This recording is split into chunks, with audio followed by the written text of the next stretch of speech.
lot about him from that movie, The Wolf of Wall Street. But what you don't know is, if it wasn't for me, there would be no Wolf.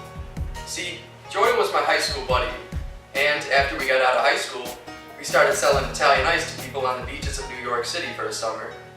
That summer, we made 20 grand. I was the one who got Jordan off to his start. Elliot, hold up. No. You got it all wrong. Now, folks, selling Italian ice that summer upon graduating high school was my idea. He was my sidekick.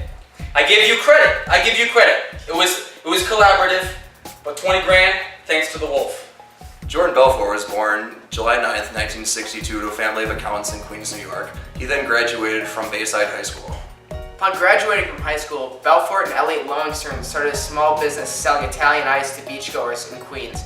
In a span of just over 3 months, they made about $10,000 apiece. Jordan expressed interest in the dental school by attending the Baltimore School of Dental Surgery. After one semester, Jordan dropped out and began school at American University, where he subsequently graduated with a degree in biology. Money is my motivator. I applied to Baltimore College of Dental Surgery, and the dean of students said, you know, if you're trying to make money, this is not the field you want to be in. So I said, screw it. I'm trying to make money, and I got out of there right away. Yeah, Jordan found out he couldn't make money as a dentist. So what did he do? Guy went to the stock market, investment banking. He started work for a firm called LF Rothschild in the 80s. During his brief experience at LF Rothschild, Jordan married Denise Lombardo. They stayed together until he made his money in divorce when Jordan found his trophy wife, Nadine Caridi. Most of you might know my second wife, Nadine Caridi, from the famous Super Bowl Miller Lite commercial. She was a spokesperson. She's a fox. Jordan founded Stratton Oakmont Inc. in 1985 in Long Island, pursuing a career in penny stocks. Stratton Oakmont employed over 1,000 stockbrokers and handled the initial public offerings of 35 companies. Jordan loved money, we all know that. And he would make money by any means possible. So during his time at Stratton Oakmont, he employed some business tactics which were kinda, shall we say, sketchy. His business tactics are strong indicators of his instrumental and terminal values. Terminal values are the goals to be achieved or the end states of existence. So I gotta choose 3 of these terminal values. I would say prosperity, pride and accomplishment, and recognition from peers. You might ask why. I love making money, I'm in this for myself, and I want to be well known. Along with your terminal values are instrumental values, which shape the acceptable behaviors that can be used to reach your terminal values. Now as for instrumental values, I'd have to say assertiveness, self-sufficiency, and hard work and achievement. And you might ask why. Just take a look at my past experiences at investment banks on Wall Street. Jordan demonstrates a high level of Machiavellianism, which states that he feels that it's more important to be feared than loved. He relies on manipulation and persuasion to attain his end goal of success. You mailed in my company a postcard a few weeks back requesting information on penny stocks that had huge upside potential with very little downside risk. Does that ring a bell? Okay, great. Well, reason for the call today, John, is something just came across my desk, John. It is perhaps the best thing I've seen in the last 6 months. If you have 60 seconds, I'd like to share the idea with you. You got a minute? Name of the company, Aerotine International. It is a cutting-edge, high-tech firm out of the Midwest awaiting imminent patent approval on a next generation of radar detectors that have both huge military and civilian applications. Now, right now, John, the stock trades over the counter at 10 cents a share. And by the way, John, our analysts indicate it could go a heck of a lot higher than that. Your profit on a mere $6,000 investment would be upwards of $60,000. Jesus, that's my mortgage, man. Exactly, you could pay off your mortgage. This stock will pay off my house. John, one thing I can promise you, even in this market, is that I never ask my clients to judge me on my winners. I ask them to judge me on my losers because I have so few. And in the case of Aerotine, based on every technical factor out there, John, we are looking at a grand slam home run. Okay, let's do it. I'll do 4 grand. 4,000, that'd be 40,000 shares, John. Let me lock in that trade right now and get back to you with my secretary with an exact confirmation. Sound good, John? Sounds good. Great. Hey, John, thank you for your vote of confidence, and welcome to the Investors Center. Yeah, thanks a lot, man. Thanks. Bye-bye.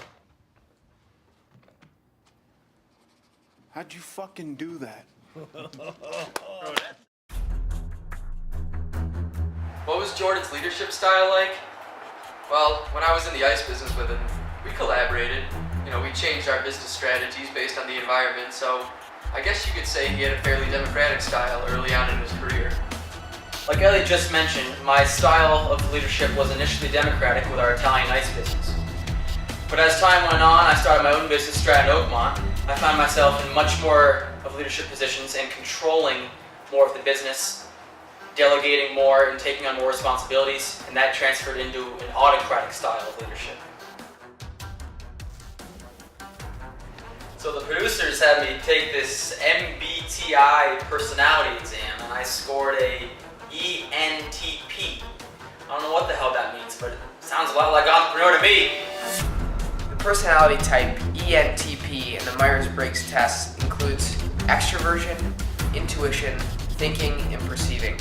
Extroversion means that the person gathers energy by interaction with other people, and intuition means that they gather information from a sixth sense and they think about what could be. Jordan is also a thinker and perceiver. He thinks in a logical and objective fashion, and is spontaneous and prefers many alternatives. Thanks, son. So these are my results. Okay, I see myself as an extrovert because I'm energized by the people around me. I walk into the Stratton Oakmont offices and I feel one with my employees. And there's energy flowing day in and day out. Let's see, I see intuition in myself. My boss once told me, people don't buy stocks, stocks sell themselves. That's an example of a sixth sense of mine. Jordan demonstrates an external locus of control because he is easily influenced by his peers and coworkers at Stratton Oakmont. For example, when he was about to retire from his position and put an end to his illegal trading, he instead let himself be influenced by the appreciation of those around him. Also, Jordan's external locus of control is seen through his low level of self-control and drug addiction. Along with the Myers-Briggs test, we also made Jordan take the Big 5 personality test. On the extroversion section, he scored a 45, which is quite high. So this means that he prefers social situations and tends to seek out the company of others. Jordan only got a 7 on the agreeableness section of the test, which means that he tends to be more aggressive and less cooperative when dealing with others. On the conscientiousness portion of the test, Jordan scored a 36, which is about average, meaning that depending on the situation, he can be either dependable or irresponsible. Jordan scored a 16 on the neuroticism section, which is relatively low. This means that he tends to be less emotional and less prone to distress. For example, every day on the job he lied to his clients about stock prices and was still able to keep his cool. On the openness section of the test, Jordan scored a 14, which is relatively low, meaning that he tends to be more practical than imaginative and doesn't seek out cultural and educational experiences. So the folks had me take another personality test involving self-monitoring, and they told me I had a perfect score. Am I a high self-monitor? As high as it gets. Belfort is a high self-monitor because he is able to change his behaviors based on cues from other people and situations. High self-monitors appear unpredictable and less consistent. They are more likely to use self-promotion to make others aware of their skills and accomplishments, which Jordan definitely does. Motivation is the process of arousing and sustaining goal-directed behavior. Motivational theories attempt to explain and predict observable behavior. Belfort would most likely be described as a Theory X manager because we believe that he tries to motivate his employees mostly with monetary compensation. This would fall under the safety and security and physiological needs tiers on Maslow's need hierarchy. Another needs theory we can use to talk about Jordan is McClellan's theory, which talks about needs for achievement, power, and affiliation. So Jordan, where do you think you stand on these? Hold that thought, please. Hey, honey, the kids are in bed? Honey, no. I told you I'll be home later, okay? I'm busy. Okay. Good night. I have a very high need for achievement, but what makes me the wolf, what makes me special is that I also involve myself in very high risk opportunities, which is contrary to most individuals with high need for achievement. My need for power is very substantial. Money is power. I love money. I have lots of money. I have lots of power. As for affiliation, I am great friends. I have great relationships with my fellow coworkers at Stratton Oakmont. However, I do not need many friends other than those people. Ethical behavior involves acting in ways consistent with one's personal values and the commonly held values of the organization and society. In the case of Jordan Belfort, during his time with Stratton Oakmont, we see the adverse effects of displaying negative ethical behavior within a company. I was gonna fire off a bazooka in here, offering up our latest IPO. An IPO is an initial public offering. It's the first time a stock is offered for sale to the general population. Now, as the firm taking the company public, we set the initial sales price, then sold those shares right back to our friends. Look, I know you're not following what I'm saying anyway, right? That's okay, that doesn't matter. The real question is this: was all this legal? Absolutely fucking not. Belfort and the rest of Stratton Oakmont used a scheme known as pump and dump, where they would lie to investors about the success of a company and sell them stocks at inflated prices. Once the actual price of the stock began to rise because of all the buying, Belfort would sell his remaining stocks, generating huge revenues. Due to these unethical and selfish actions, it is clear that Mr. Belfort does not resemble what Robert Greenleaf describes as a servant leader. When reading over the 10 characteristics that resemble a servant leader, Mr. Belfort contains only 2 of these characteristics: persuasion, conceptualization. It is evident that Mr. Belfort is a master in the art of persuasion.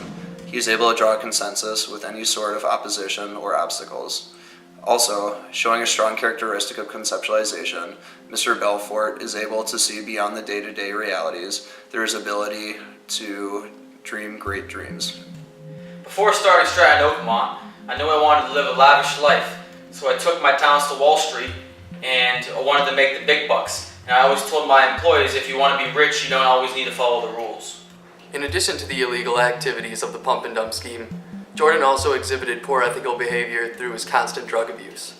One night, he totaled his car and tested positive for cocaine, quaaludes, benzos, amphetamines, MDMA, opiates, and marijuana. Did you drive that car tonight? Yeah, right. Family man, honey. It was a miracle I wasn't killed. Well, you know that I didn't kill anybody else. The cops took me in for questioning, but they couldn't charge me. They had no proof I was even behind the wheel.